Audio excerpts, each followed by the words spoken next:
All right, we got John Rodriguez here, and I'm Tom from Viral Solutions. So, welcome, John. Thanks for joining us. Thank you, Thomas. I'm always glad to be with you. All right.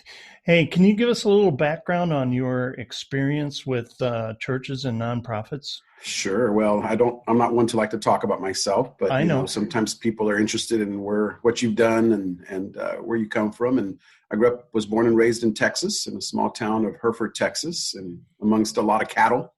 My parents are both from Mexico, immigrated here, and migrant workers. And so was born and raised in Texas, more cattle than people. And so we never went hungry. You got 2 million head of cattle in your county. You're always going to have something, available. And at the young age of 16, I got called into ministry. Felt like the Lord really put it on my heart. I kind of ran from it. I wasn't maybe not running like most people, but I didn't understand it because I really loved the business side of things. My parents had restaurants, and so I just really loved the business piece of it. And then as time progressed, the Lord began to share with me that it was on the business side.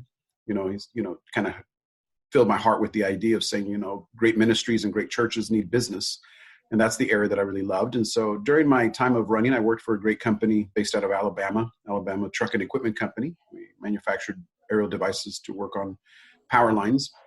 I got to travel the world, 38 countries in my late 20s, early 30s. And so I got a lot of global experience with that, helped open offices abroad.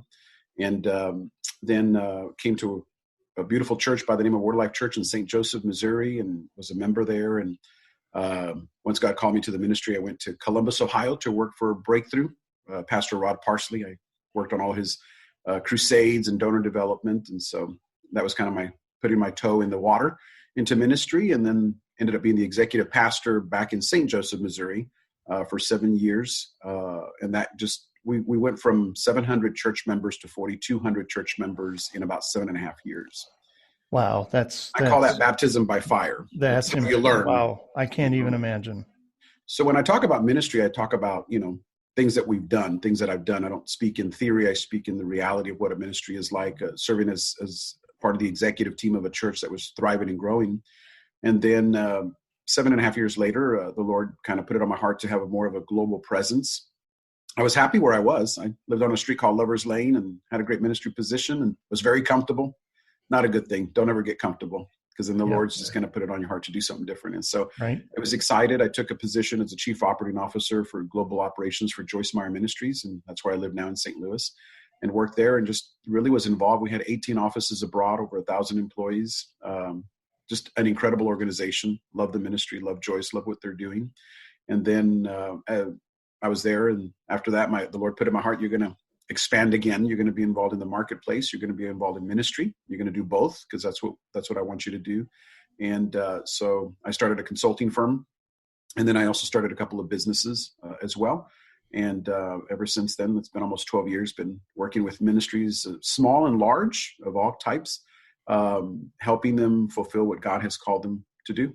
And so it's a privilege to be able to help churches and ministries. It's just in my heart. It's in my DNA. I love business, but we all have that in our heart where we want to do, we want to kind of be involved in ministry. And so I really have had a great journey in that aspect of it. Fantastic. Thanks for sharing that with us. That was a short intro, right? Hey, really good.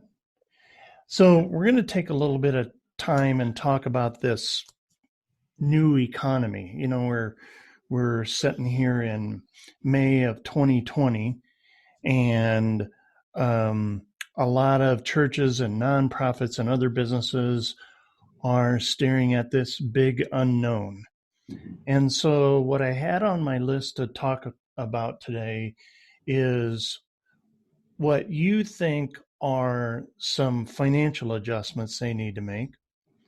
Then we're going to talk about an organization's internal culture and how you see that migrating and being impacted. And then we're going to talk about how do they strategize moving forward post shutdown.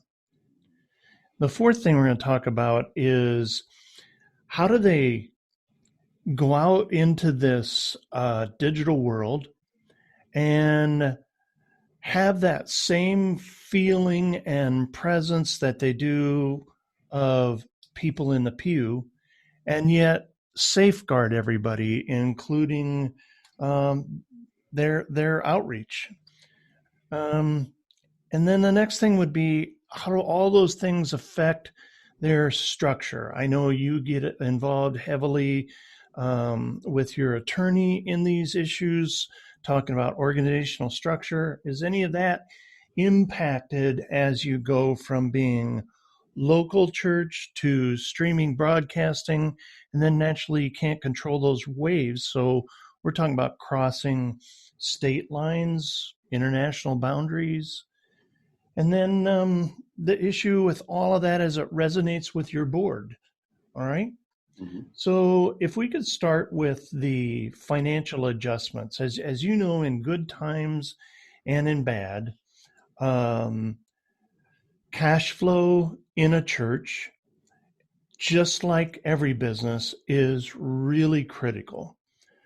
How do you see that in this, what I'm calling a new economy post lockdown? Do you see anything happening there? You know, Things that they need to be aware of? I say, in any business, whether you're in God's business or your own personal business, I mean, cash is king. And so having liquidity or being able to plan, as our parents and our family, would say to us, you got to plan for a rainy day.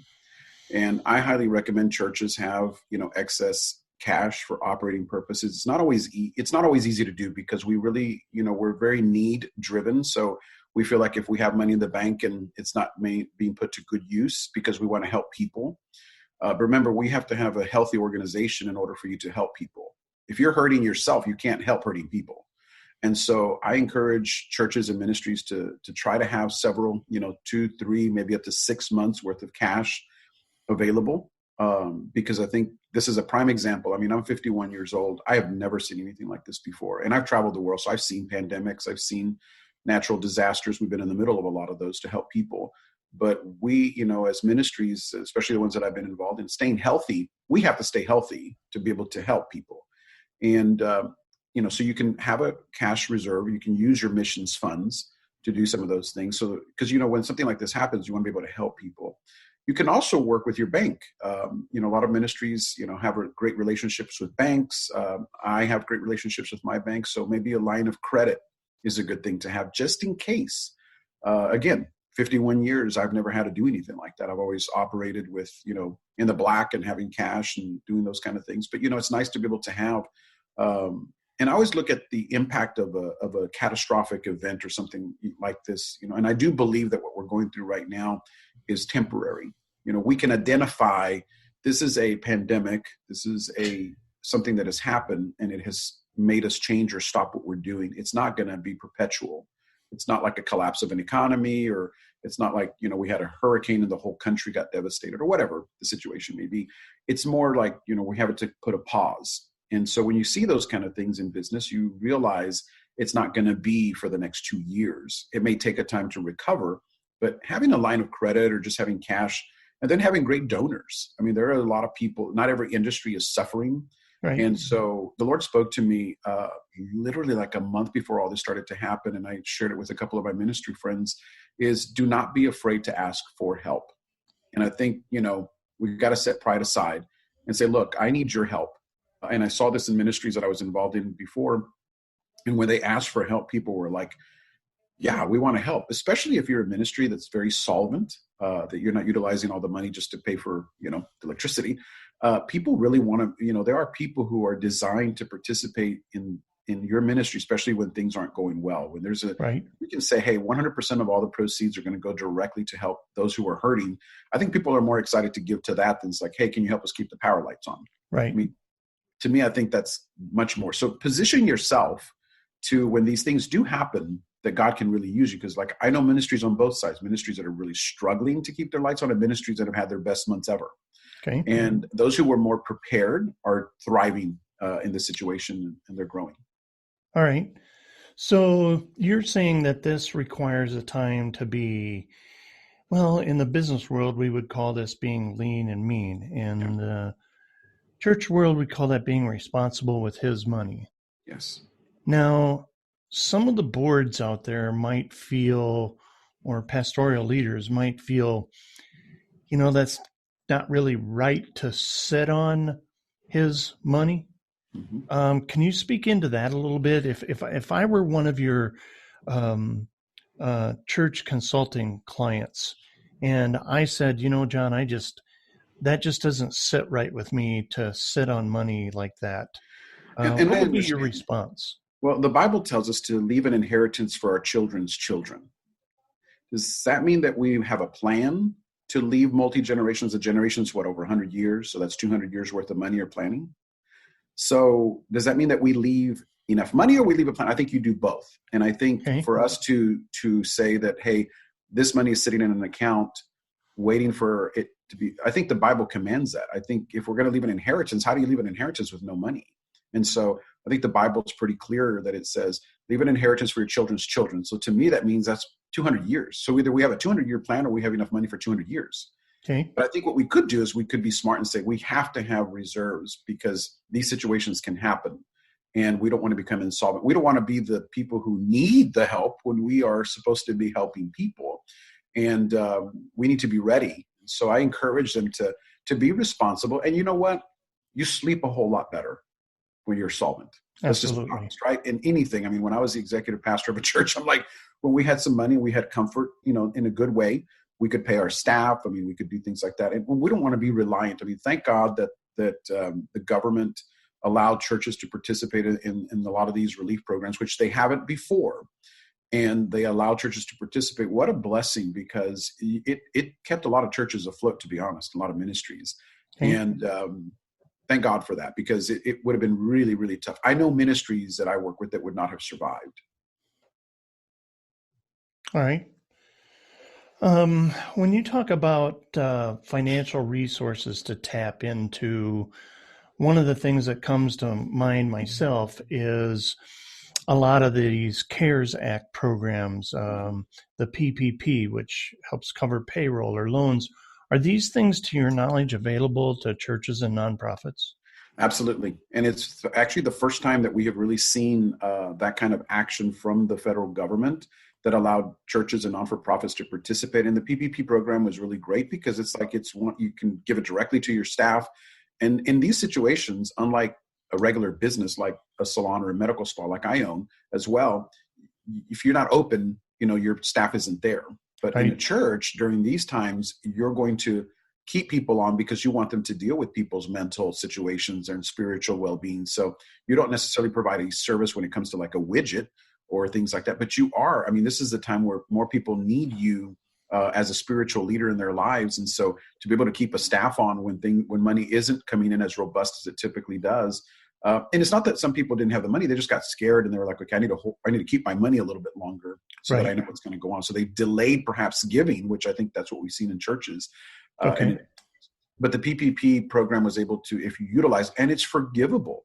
I mean, it's like you're going to get money to pay your staff and pay your rent and pay interest on your mortgage if that's what you have, and pay for your utilities, and it's forgivable if you use it the right way. Okay. Wow, that's like a blessing. That's beautiful, John. Thanks for sharing all of that. You're welcome. Let's go on to the next topic that talks about churches or nonprofits, what I call organizational internal culture. And prior to the COVID-19 pandemic and the lockdown, I can't say it was necessarily a relaxed or a luxurious feel for the employees, Mhm. but I would imagine a lot of organizations out there, their employees are a little stretched, they're a little thin. I know with ours, um, half of our staff works remote anyway, but they've got their spouse home, they've got their children home, they're having a homeschool during this time. Um, what are the things that you think come to mind that leadership in a nonprofit or a church and the whole board needs to take into consideration for their employees and keeping that culture going? Well, and I think that, just based on my experience when I was at a church up in St. Joseph, Missouri, we kind of had a little bit of a variance in our schedules. Us business types like to get to work early, Sure. the early bird gets the worm. And, Yeah. but then, we had our praise and worship pastor who was incredible. Well, he's not going to get up at 5 a.m.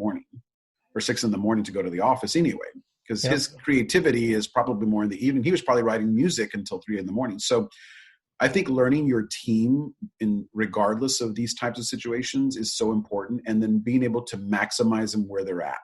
Okay. Even as preachers and pastors and heads of churches, we always say, I always call it the 80-20 rule. Focus on what you love and then hire or staff your needs around that. I mean, excellent advice. We all love sports, right? We love the Joe Montanas and all of these great heroes of sports, but Not can you Tom imagine? Brady. No, not Tom Brady. But think of this. Okay, what if, and maybe you would hope this, what if Tom Brady focused all of his energy on his free throw? Well, first of all, he doesn't play that sport. And he could say, but I'm not really good at it, but I should be, because I'm a really good, I'm Sure. a really good athlete. Okay. And what do we want him to focus on? We want him to focus on maybe, being able to score a lot of touchdowns, not his free throw in basketball, because he says he's not that good at it. And so I think we sometimes try to focus ourselves on what we are not good at. Okay. And say, let's focus on what we're good at. And so I think in these times, it'll, try to find ways for your team to work and be productive, no matter what or where they're at. And so I was always a big believer of not everybody had to be at the same place at the same time. I think everybody had to be available during a window of time. And I look at larger ministries, they maybe have it's a little bit, you have to kind of work through those schedules, but maybe some people start at 6 and some at 7 and some at 8, but then everybody has to be there at 9 for meetings. Right. So you have a flex schedule. Right. I know like television producers, they don't need an hour at a time. They need segments of time, like 3 or 4 hours. So give some flexibility to your team. If they love what they're doing, you're going to get more out of them if they're really in their environment. The environment that you would create for an accountant is so different from that of a television producer or a worship pastor. And so kind of help them a little bit. You want to draw, I think a good leader is going to draw the gift from the people that they are under. No different than when you go preach. If you preach and your crowd is quiet, you better change up your messaging style. And that's they're very going to fall true asleep within on an organization's culture. As soon as your no people difference. get quiet on you, you're in trouble. Right. And learn to Okay. hear from them and be like, what makes you more productive? Because you're not interested in them just clocking in and clocking out. You're interested in the results that they're giving you. And the more flexibility you give, they'll become more appreciative. And then you draw from their gift and you get a better result. Okay. Now, you do a lot of advising and teaching and setting up board policy. Yeah. And there's these words that get thrown around current time of leadership and management style. And two of them I can think of are pivoting to the new economy. But the one that applies to me a lot with our board of directors out there is transparency. Now, I am sure that you've worked with an awful lot of boards, and you've got some that believe in transparency with their employees, with their staff, with their congregation. And you've got some that, they kind of like to say, well, the issues we work on and talk about are private to the board. Can you talk about that as it applies to employee culture and how the employees might be worried and concerned about their future? I think that the more transparent an organization is, the more support they get. Okay. One of the organizations that I mentioned that I worked for, Joyce Meyer Ministries, they have complete transparency with if you go onto their website and you go into their disclosures and their financials and all of that, you know exactly what they're doing with their resources. And, they share information, they share, what their salaries are. And so I think that that's so important, because as a donor, I believe you're an investor, right? You're investing into the kingdom, and you should know a little bit more about the organization. I think we have a responsibility as responsible givers to know kind of where the resources are going. I don't want to direct where they're going, and I don't think you can do that anyway. There's some IRS guidelines for that. You can't tell them, you're going to use this money for the way I tell you to use this money. Right.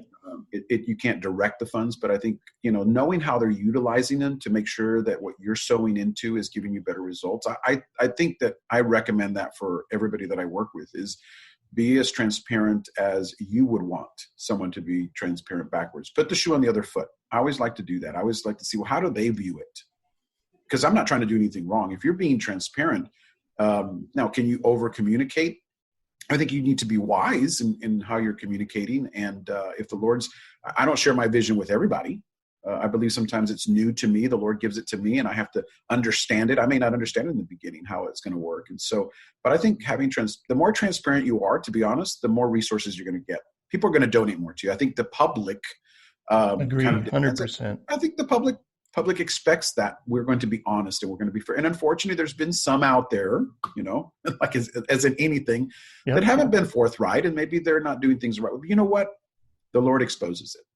He exposes it. And if you gave it out of good intentions, out of your heart, the Lord is still going to bless you. He's not going to let your seed go to waste.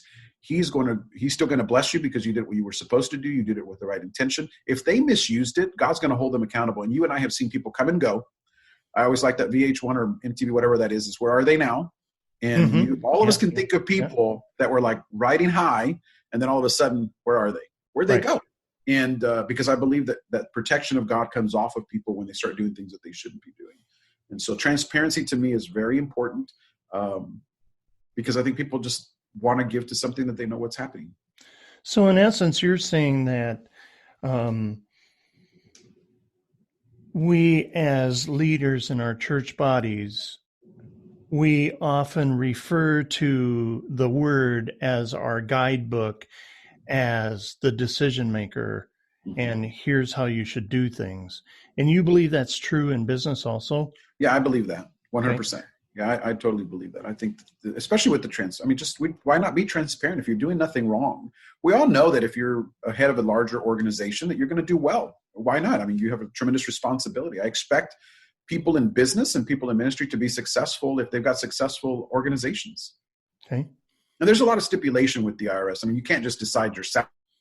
You're like, okay, I'm going to make this. I mean, your board of directors determines your salary, and the organizations that we work with have independent compensation studies done, which is Dan, our attorney, does a lot of those compensation studies where they do evaluations and they do comparisons to other ministries of likeness, and that's a huge protection. So I you want to make sure if you're a board member that number one, the board's deciding that, which is required by IRS code, and then I go the extra mile and have an independent compensation board make those recommendations and keep yourself transparent. I mean, if I was a pastor of a church, I wouldn't want to have to sit there and vote on my own salary or things like that. We just say, let other people help you be blessed. And people understand that. I mean, Amen. I understand if you're operating a huge organization, you're not going to make $50 a week, so, I mean, if not, you could go and work in the private sector. I mean, we have to be responsible too, that we take care of our people. We take care of our staff.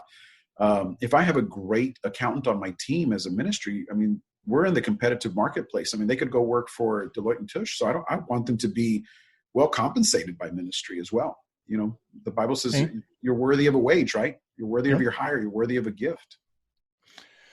So the next topic I wanted to talk about, if I could kind of set the stage for this discussion point. So over the last endless numbers of decades, most churches have been, their ultimate goal is to fill every spot in the pew.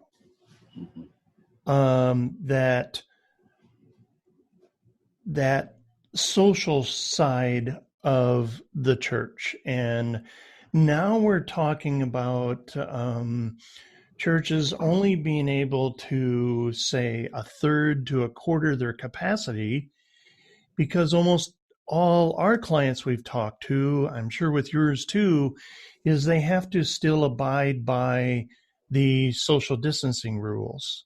All right. So that can cut down your capacity in a church by a third or a quarter.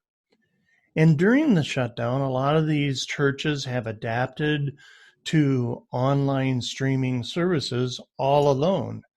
Now you've got a mix of this. How do you foresee this playing out? Do you see most churches keep doing both? Do you see them moving back away from streaming and trying to take this in-house? Have you heard from any of your clients Yeah, what they're planning to again, do there? yeah, I think the majority are going to do both. Okay. I think it's wisdom to do both.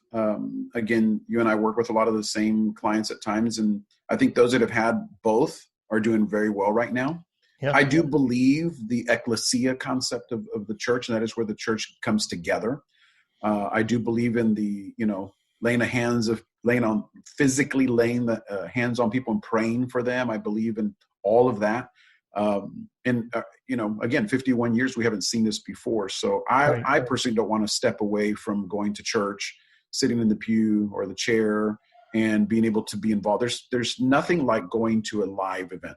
I mean, Right. we can talk about that all day long and we can make the cases, but what we human beings need human interaction. And, we're going to gather again. And I think for now, social distancing is important just because we don't know this disease, this virus. It's just the unknown. But I think in time we'll begin to understand it more and more and more, and we'll go back to human behavior. I always say I like a high touch business, and we can Yes. have high tech as well, That's right. and you can do both.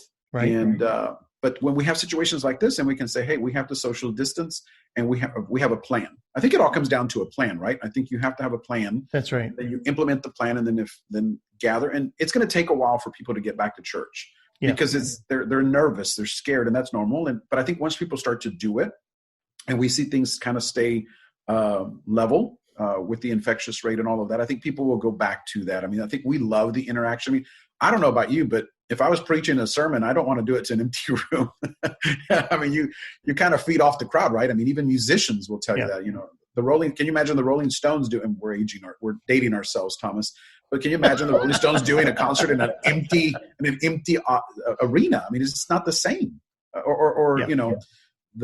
Your favorite football team having an empty stadium. I mean, so we do long for human connection and human interaction, and we will go back there. But I think we need to be prepared.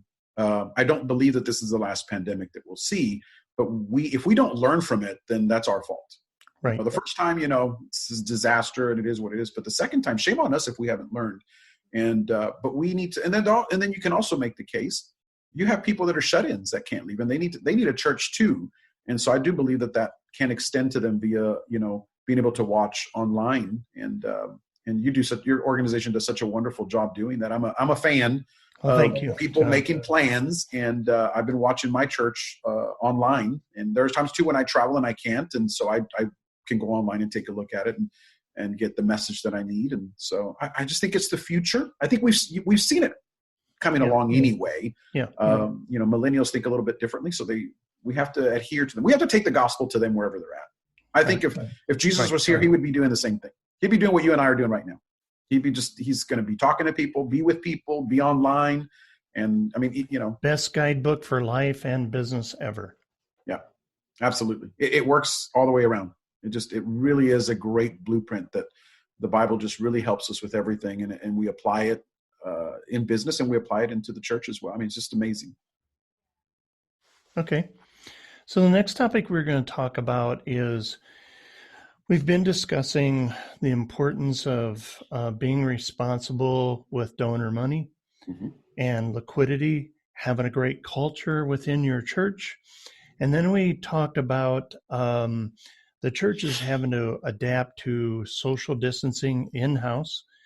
Then you're talking about churches that'll have a minimal appearance in-house and be streaming at the same time.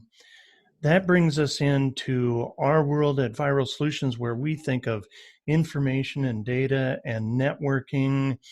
Have you been hearing anything from any of your church clients as far as cyber threats or their donors worried about how safe it is to give online or any of that information? And that's something that we've been dealing with all along, more so now because people are online more and more and more, and people impersonating other ministries. I mean, we get that all the time. So I think, the importance of educating, you have to be proactive. You don't want to be always in a reactive position. Reaction is never the best solution to anything. A great plan, and you'll hear me talk about that I love a plan, because I do believe that a great plan puts you in a better position for the Holy Spirit to take over and do something with it. If you give nothing to the Holy Spirit, then how do you, I mean, if you don't have any idea how to do anything, I mean, God gave us wisdom and knowledge. And even if you look back in the Bible, the disciples spoke about the subject of salvation. And they made this comment that I really love. They said, it seemed good to us and to the Holy Ghost. Wow. They thought about it. And so I think if we don't have anything to give or submit, then how do we know where to even start? And so I think God loves it. I think when we provide a plan and we say, here's our plan, and you go, ooh, I love that you're thinking. And then he just adds extra to that and makes it happen. And so I think that we need to have a plan to be able to do all of that. And so I just encourage everyone, you've got to have a plan, and then you implement your plan. And I think when you do that, so you think God was a planner? Oh my God! Well, he left us the Bible, right? I mean, he thought way ahead. I mean, he think knew that every one of God's plans worked perfectly? I think that we mess it up at times. Okay. I think his plans are perfect. And then we try to overly interpret those plans, and we mess them up. And we try to think too hard. And I think it's simple. I think it's simple. You know, when you try to fight with somebody, you try to pick a side, the Bible's just love your neighbor.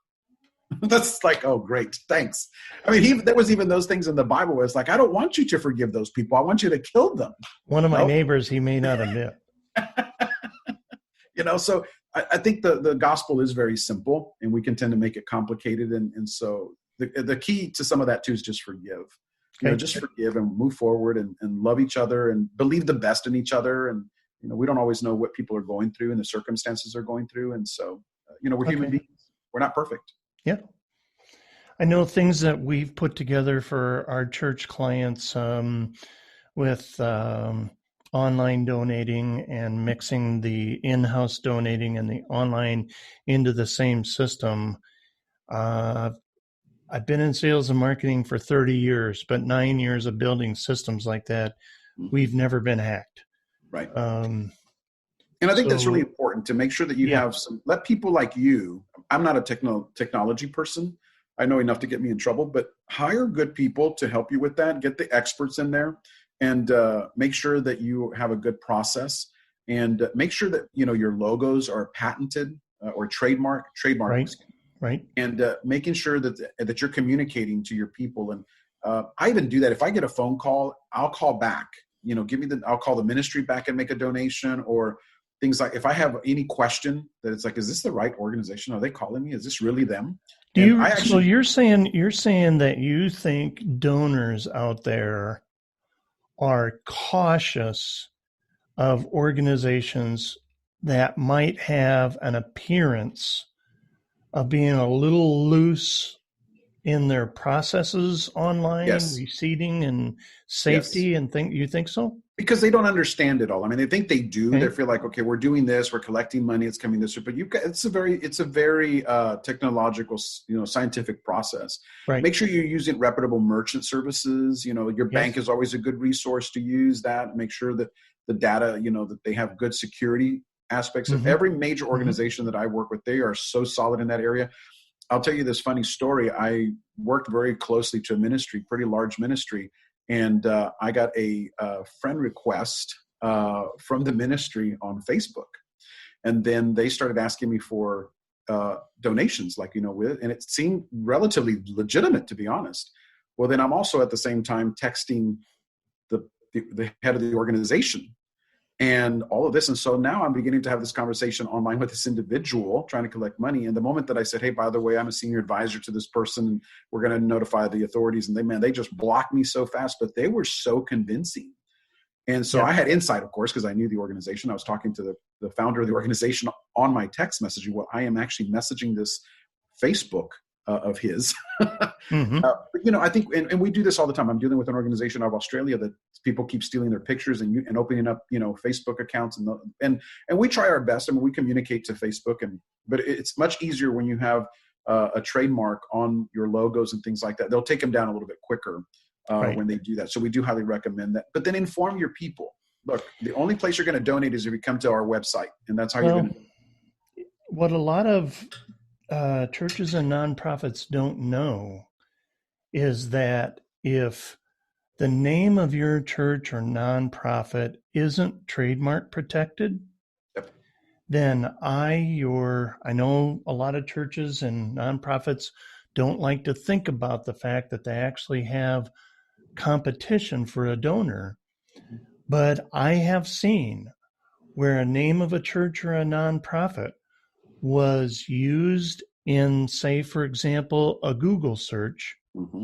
and that competing church was drawing in based upon what they typed in, and they were able to pay Google to draw that traffic in because Google said, hey, that isn't a Yeah, trademark protected term. that is correct. And that is, to me, is super important to protect your Okay. intellectual property, whether it How be. hard is that to do? It's not. I mean, we do them all the time. I mean, it's not hard for us, and it's not. It's not really expensive. It's just something that people don't think about until someone starts to steal their names or start to impersonate them. And then when you try to enforce, some people say, "Well, I've used it forever, and so I have the first right." Unless you have it filed with the patent or trademark offices, any of those kind of things, they're not enforceable in a court of law. That I Okay. have learned. I thought, well, Okay. you have it on there. That's because you hear people say, well, as long as you put copywritten by, first right and all of that kind of stuff, but you cannot literally file a lawsuit, is my understanding, unless it is registered with those, with like the U.S. patent offices and copyright offices of the U.S. government. So we highly recommend that, and it's not a process that you should try to do yourself, but we have a legal team in my consulting firm that we do that all the time. It's a simple and then we'll help you. Hey, your logo is really not protectable. You don't have it properly designed. We also have you and I work with Selah, a good friend of ours, and she's a branding expert. And I work with her a lot when it comes to Love these her things. dearly. Yeah, they create logos that really work. The whole thing is a look and an image, and you want to keep that. You want to. So it's a process, but I think everybody needs to do that because, again, you only worry about it when you call me and you go, somebody's stealing our identity and collecting money. What do we do? And then we're going to go back to the same steps. You've got to have it. You got to have it, trademarked, and we need to help you with that, and so that we can enforce it. And the people like Facebook, and they look at things differently when they do have a trademark on them. Okay. So that kind of leads us into point 5, where we're going to talk about the structure of an organization. So imagine this. You're talking about a church operating on, say, a Sunday morning, Mm-hmm. pretty typical, the standard. But they also have, say, Bible studies during the week, and some of that's going to start coming back into the building. Then we've got what you and I have been referring to as the local and county and state laws for social distancing. But then you also have these guidelines put out by the CDC. Mm-hmm. And those have to do with public health guidance, maintaining flex work hours for somebody who may have contracted COVID-19 within their home.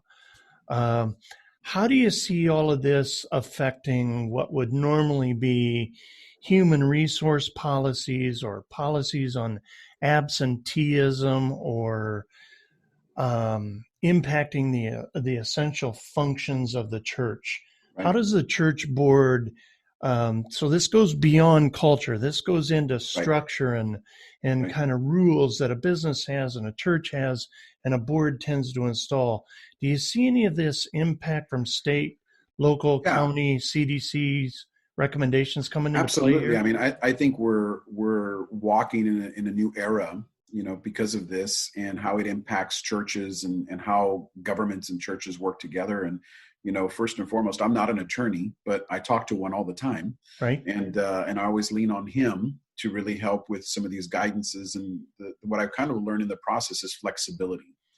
Is don't worry about if it's worry more about it being the right thing to do for your people and your staff versus is it are they trying to tell me what to do? Because something that churches always talk about is the government's trying to tell me what to do. And the fact of the matter is, let's be reasonable.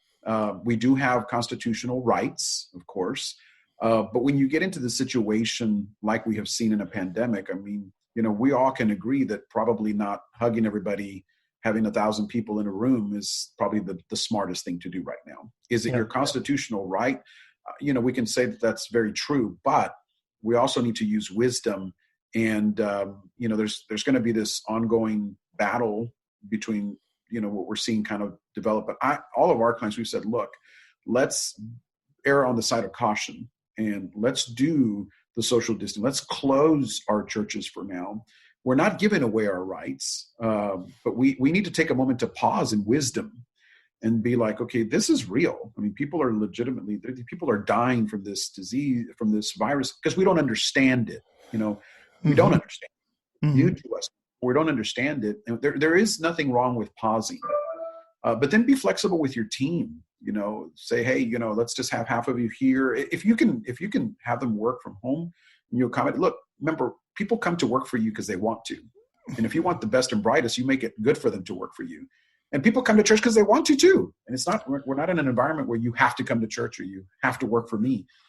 Be smart. Most of the churches we work with, we've noticed that they're taking a lot of the same precautions other businesses are, like your salon, where they're having to think about cleanliness of the building beyond just dusting. We're talking about sterilization, sanitization, right? It's the cleanest places in the world right now. It's awesome.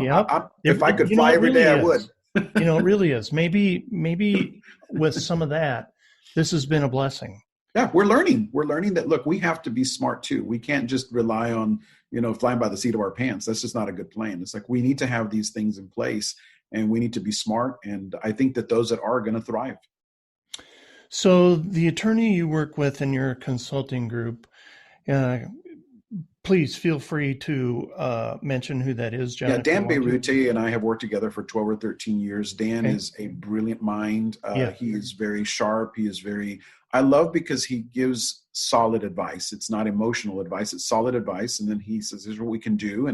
And he won't say this, but he's a Harvard grad. And so I like people that are smart, and I surround myself with people that are smart, and I listen to them. You have to listen to him. And when I bring things up to him and he's like, I don't think that's, we can't legally support that. And then I tell my clients and they're like, we totally understand. Okay. And, there's been a lot of questions when it comes to the constitutionality of churches being closed. And we just feel like that's right now, the prudent thing to do is to pause. And we feel like that's important. And I don't feel like they're not picking on one church or the other right now, that you have to be closed and you have to be open. I think it's in general. I think it's wisdom for everybody to pause right now. It's not indefinite. They're not closing churches forever. How do you balance let's talk about this, constitutional right to gather versus being responsible for the health of your flock, right? Yeah. I think right now what we have seen is, and we've seen in history, just me from a non-attorney standpoint, we've seen history kind of favor when these things happen, when the health of a community is at stake. We have seen the courts be pretty flexible with allowing the government to say, look, for the betterment of humanity, scientifically speaking, we need to pause. And we've seen the courts be okay with that. I think if it goes beyond, a certain amount of time, and we can kind of see as we have, we had an increase and we flattened the curve and then it's going down. And I think if we keep going and it keeps going down, and then they still want to keep churches closed, I think we'll get into a constitutional issue and people like Dan would be more involved. But I think for right now, pausing has not been a bad thing. Okay. And we don't want our people in our congregations to get sick. I mean, I don't want my staff either to be sick. Right. And so I always say, look, I don't want to put people in a position, and also don't want to put people in a position to be in a dangerous situation, but also don't want to violate people's constitutional rights. We have constitutional rights as well as individuals, not to forsake assembling and things like that. And again, I'm not an attorney, but I look at it from the a lot of those constitutional rights were based upon biblical teachings, were they not?